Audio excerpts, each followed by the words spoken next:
జగమే మరపింపజేయునది కన్న తల్లి ప్రేమ. శిశువైనా పశువైనా తన తల్లి బుడికై పరుగులు తీయునులే. జననీ అను మాటలోని తరియుచు మనిషి జన్మ. ఇలనైనా కలనైనా ఆ అమ్మ రుణమే ఎన్నడు తీరదులే.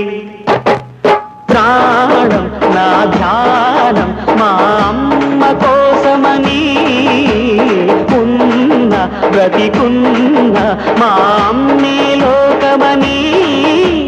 బ్రహ్మైనా అమ్మంటే చాలు మొక్కుతాడురా, ప్రాణంగా చూసేది ఆ పాశమేరా. దేవుణ్ణైనా ఎదిరిస్తాను, కాలాన్నైనా శాసిస్తాను, అమ్ముంటే చాలంట అండగా. అమ్మ అమ్మ మాయమ్మ, అమ్మంటేనే నువ్వమ్మ, చల్లంగా చూడవమ్మ.